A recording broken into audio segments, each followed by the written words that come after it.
सुरेश वापसी से पहले थिम्पू में प्रधानमंत्री मोदी ने किया अस्पताल का उद्घाटन। भारत की तरफ से ही किया गया अस्पताल के लिए पूरी फंडिंग। प्रधानमंत्री नरेंद्र मोदी के भूटान दौरे का आज आखिरी दिन है, दूसरा दिन है। आज ही पीएम मोदी लौटेंगे भारत।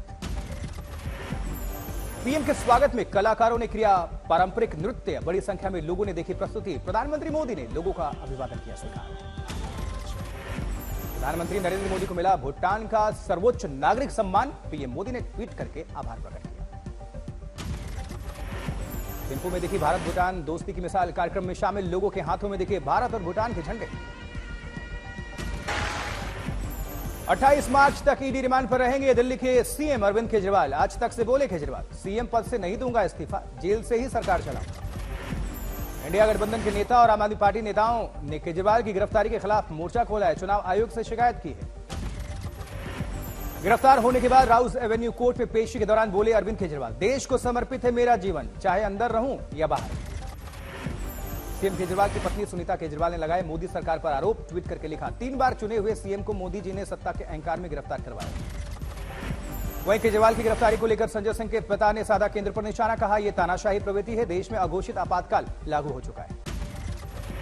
केजरीवाल को लेकर बंगाल के मंत्री डॉक्टर शशि पांजा का केंद्र पर निशाना। कहा, वो चुनौती का सामना नहीं कर सकते। बंगाल बीजेपी अध्यक्ष सुकांता मजूमदार का पलटवार। बोले, सीएम ममता की भी आ सकती है बारी। केजरीवाल के बाद बीजेपी के उद्धव ठाकरे की गिरफ्तारी के इशारे पर कांग्रेस अध्यक्ष वर्षा गायकवाड़ का बयान। बीजेपी नेता तय कर रहे हैं कि किसे किया जाएगा गिरफ्तार। वहीं केजरीवाल पर केंद्रीय मंत्री स्मृति ईरानी का हमला। कहा, आखिरकार दिल्ली शराब घोटाले का मास्टरमाइंड कानूनी हिरासत में। अरविंद केजरीवाल के बहाने भगवंत मान पर हरसिमरत कौर ने साधा निशाना। कहा, भगवंत मान के लिए तो दिवाली आ गई है और इसी मौके के इंतजार में थे कि केजरीवाल कब गिरफ्तार हो, वो उनकी जगह संभाले। सीसीटीवी की निगरानी में होगी अरविंद केजरीवाल से पूछताछ। हिरासत के दौरान हर रोज आधे घंटे अपनी पत्नी और निजी सचिव से मिलने की इजाजत है। ओडिशा में भारतीय जनता पार्टी अकेले लड़ेगी लोकसभा और विधानसभा का चुनाव। सीएम नवीन पटनायक के साथ बात नहीं बन पाई। वहीं बीजेपी की चौथी सूची जारी। तमिलनाडु के 14 उम्मीदवारों का ऐलान। पुडुचेरी की 1 सीट पर राज्य के गृहमंत्री लड़ेंगे चुनाव। बिहार सांसद केशव राव के कांग्रेस पार्टी में शामिल होने की संभावना है। तेलंगाना प्रभारी दीपादास मुंशी ने बिहार सांसद केशव राव को कांग्रेस में आने का न्योता दिया। राजगढ़ से चुनाव लड़ेंगे दिग्विजय सिंह। कार्यकर्ताओं की बैठक में अपनी उम्मीदवारी की घोषणा की है। राज्यसभा चुनाव में क्रॉस वोटिंग कर बीजेपी को वोट देने वाले समाजवादी पार्टी के नेता अभय सिंह को वाई श्रेणी की सुरक्षा प्रदान की गई। पटना में डिप्टी सीएम सम्राट चौधरी ने किया लालू यादव और केजरीवाल पर हमला। कहा, जब तक मोदी जी हैं तब तक देश में भ्रष्टाचारियों पर इसी प्रकार से झाड़ू चलता रहेगा। लोकसभा चुनाव में दोनों बेटियों को मैदान में उतारने की तैयारी में लालू यादव। मीसा भारती को पाटलिपुत्र से जबकि रोहिणी आचार्य को सारण से टिकट दे सकते हैं। लालू यादव पर सम्राट चौधरी का तंज। कहा, लालू यादव ने बेटी से किडनी लेने के लिए बाद ही बेटी को टिकट दिया है। बेगूसराय में कांग्रेस को मिला बड़ा झटका। सीपीआई ने अपना उम्मीदवार घोषित किया। बेगूसराय से अवधेश कुमार राय को मैदान में उतारा डीजीसीए ने उड़ान शुल्क समय सीमा का उल्लंघन करने पर एयर इंडिया पर लगाया 80 लाख रुपए का जुर्माना। देहरादून में धामी सरकार के 2 साल पूरे होने पर किया गया कार्यक्रम। सीएम धामी ने कहा, जोशीमठ एक चुनौती थी लेकिन भविष्य में 2 नए शहर विकसित करें। उधर सीतापुर जिला जेल में बंद आजम खान से अखिलेश यादव ने की मुलाकात। पार्टी के कई और कार्यकर्ता भी रहे मौजूद। अंबाला में सीएम नायब सैनी ने अनिल विज से की मुलाकात। नायब सैनी ने विज के पैर छूकर आशीर्वाद लिया। अनिल विज ने भी सीएम नायब सैनी को पीठ थपथपाकर आशीर्वाद दिया। इकबाल सिंह चहल को मुख्यमंत्री एकनाथ शिंदे के अतिरिक्त मुख्य सचिव के रूप में किया गया नियुक्त। पहले उनका तबादला नहीं होने पर चुनाव आयोग ने उन्हें हटा दिया था। सीएम शिंदे के अतिरिक्त मुख्य सचिव बनने पर इकबाल सिंह चहल को दिया आदित्य ठाकरे का बयान। कहा, मेरी कही हुई बात सच हुई, फिर से भ्रष्टाचारी इकबाल को बनाया गया अतिरिक्त मुख्य सचिव। वहीं लखनऊ में अब वोट डालने की सीख देंगे चाचा चौधरी और साबू के किरदार। निर्वाचन आयोग ने बच्चों के माध्यम से उनके माता पिता को प्रेरित करने के लिए इन कार्टून किरदारों का सहारा लिया है। पुणे में आम आदमी पार्टी ने भारतीय जनता पार्टी का विरोध किया। केंद्र सरकार के खिलाफ नारेबाजी।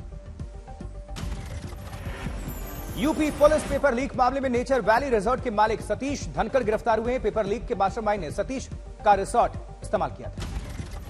नांदेड़ में पूर्व कांग्रेस विधायक वसंत चौहान को मिली नांदेड़ लोकसभा सीट। समर्थकों में जश्न।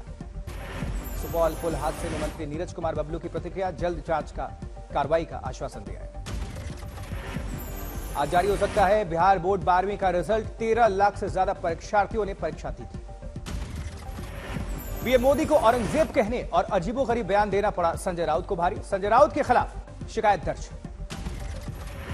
मंडला में मुख्यमंत्री मोहन यादव और बीडी शर्मा ने कराया फग्गन सिंह कुलस्ते का नामांकन। फग्गन सिंह कुलस्ते ने मंडला लोकसभा क्षेत्र से 8वीं बार अपना नामांकन दाखिल किया। वहीं आम आदमी पार्टी के प्रदर्शन को देखते हुए दिल्ली मेट्रो का फैसला, लोक कल्याण मार्ग मेट्रो स्टेशन बंद करने की घोषणा। जबकि बदायूं कांड में आरोपी के पिता का बयान, कहा जावेद तो वारदात के वक्त अपनी दादी के मकान के लिए मिट्टी डाल रहा था, हमें इंसाफ चाहिए। नोएडा में एलवीश यादव को जिला न्यायालय से मिली जमानत। रविवार से गाजियाबाद के बक्सर जेल में बंद था एलवीश यादव। संगरूर में जहरीली शराब मामले में अब तक 16 लोगों की मौत हो चुकी है। 21 लोगों का चल रहा इलाज। इलाहाबाद हाईकोर्ट का बड़ा फैसला, UP board of Madrasa education act 2004 को बताया असंवैधानिक। दारुल उलूम प्रवक्ता मौलाना सुफियाना निजामी ने कहा है कि फैसले को एक तरफ से देखना गलत है। जबकि त्रिवेंद्रम में फैंस के बीच पहुंचे तमिल सुपरस्टार थलापति विजय, अपने चाहने वालों को विजय ने किया संबोधित। वहीं अयोध्या पहुंची अभिनेत्री उर्वशी रौतेला ने रामलला के दर्शन पूजन किए। आगामी फिल्म की सफलता के लिए प्रभु श्री राम से आशीर्वाद मांगा। भुवनेश्वर में बीजेपी दफ्तर के बाहर कार्यकर्ताओं ने मनाया जश्न, जमकर आतिशबाजी। त्रिपुरा के पूर्व सीएम बिप्लब देव ने अगरतला में निकाली रैली। महिला कार्यकर्ताओं के बीच लोक संगीत पर झूमते दिखे बीजेपी प्रत्याशी बिप्लब देव। नेल्लोर के नरसिम्हा स्वामी मंदिर में पहुंचे टीडीपी चीफ चंद्रबाबू नायडू, विधि विधान के साथ पूजा अर्चना करके आशीर्वाद दिया। मथुरा के द्वारकाधीश मंदिर में होली की दिखी अलग तस्वीर। ठाकुर जी के बगीचे में बैठकर होली खेलने का श्रद्धालुओं में दिखा गजब का उल्लास, उत्साह। आज से श्रीनगर का ट्यूलिप गार्डन पर्यटकों और आम लोगों के लिए खुलेगा। खूबसूरत तस्वीरें आ रही हैं सामने। अकोला में होली से पहले रंग और पिचकारी के लिए मार्केट में दिखी रौनक। रंग और पिचकारी खरीदने के लिए दुकानों पर दिखी ग्राहकों की भारी। बाराबंकी के हैदरगढ़, जहांगीराबाद और दरियाबंद में दिखे गिद्धों के झुंड। डीएफओ ने बताया गिद्धों की बड़ी संख्या में आने से पर्यावरण सुरक्षित होगा। जबकि अयोध्या में राम की पैड़ी पर राम वाली होली की मची धूम। महिलाओं ने पहले रामलला के साथ होली खेली, फिर श्रीराम के गीत और संगीत के बीच मचाया होली का धमाल। जय श्रीराम के नारों की धूम। हैदराबाद में दिखी होली के त्योहार की रौनक। कलाकार मान्या ने बनाए प्राकृतिक होली। कोलकाता में भी मनाया जा रहा अनोखे तरीके से होली का त्योहार। सोनागाक्षी में सेक्स वर्कर्स ने भी जमकर होली। देवघर में नारायण अनाथ आश्रम में किन्नरों ने बच्चों के साथ होली मनाई। गाजीपुर में भरे बाजार, दरोगा को बाइक सवार ने दौड़ाया। बाइक सवार को पकड़ने के बाद दरोगा ने जड़े थप्पड़। बुरहानपुर में पाकिस्तानी क्रिकेट की जीत का जश्न मनाने के आरोप में 6 साल बाद 19 मुसलमानों को मिला न्याय। कोर्ट में झूठा साबित हुआ पुलिस का केस। औरैया में लापता हुई 2 बच्चियों के मिले शव, तालाब में शव मिलने से हटा। अलवर में केमिकल मिलाकर बनाया जा रहा था नकली पेट्रोल डीजल। पुलिस ने इस मामले में 40,000 लीटर नकली पेट्रोल बरामद किया। लातेहार में पुलिस ने छापेमारी करके 6 कुख्यात लुटेरों को गिरफ्तार किया है। भारी मात्रा में जिंदा कारतूस और मोबाइल जब्त। उदयपुर में कूलर फैक्ट्री में भीषण आग, 2 घंटे के बाद आग पर काबू। आरा में 7वीं कक्षा के छात्र की पीट कर निर्मम तरीके से हत्या। बदमाशों ने पहले छात्र के मुंह में ठूसा पत्थर, फिर लाठी डंडे से उसकी पीट कर मौत के घाट उतार दिया। परिजनों और स्थानीय लोगों में आक्रोश। इंदौर बावड़ी हादसे में 1 साल बाद हुई 2 लोगों की गिरफ्तारी। 36 लोगों की मौत हुई थी। जबकि सूरत में नकली देसी घी बनाने वालों पर पुलिस का शिकंजा। जमशेदपुर में एक तालाब में 1 महीने में 4 लोगों ने आत्महत्या कर ली। इलाके के लोगों ने की पुलिस से जांच करने को कहा। रेवाड़ी में बॉयलर फटने से झुलस गए 3 और लोगों की मौत। तीनों ने रोहतक पीजीआई में तोड़ा दम। मरने वालों की संख्या पहुंची 10। दरभंगा के विधायक रामचंद्र शाह के सामने विधायक के बेटे ने फरियादी के साथ मारपीट की। पूरी घटना वीडियो वायरल हो रहा है। सूरत में नकली जन सुविधा केंद्र का भांडाफोड़, पुलिस ने संचालक को गिरफ्तार किया है। सीतामढ़ी में युवक की गोली मारकर हत्या, सड़क किनारे आरोपियों ने फेंका शव। आरा में भीषण सड़क हादसे में 4 लोगों की मौत, 2 लोग बुरी तरह से जख्मी हैं। अमृतसर में एक शख्स की ससुराल जाते वक्त रास्ते में हत्या हो गई, जांच में लगी है पुलिस। गाजीपुर में शव वाहन से टोल प्लाजा पर अवैध वसूली का मामला, बिरनों के एसएचओ इस मामले में सस्पेंड। जालवार में विवाहिता की संदिग्ध परिस्थितियों में मौत, ससुराल पक्ष पर लगा दहेज हत्या का आरोप। दरभंगा में बदमाशों ने चालक को चकमा देकर गाड़ी से उड़ा लिए लाखों रुपए, जांच कर रही है पुलिस। औरैया में 2 लापता नाबालिग बच्चों के शव बरामद हुए हैं। तालाब में शव मिलने से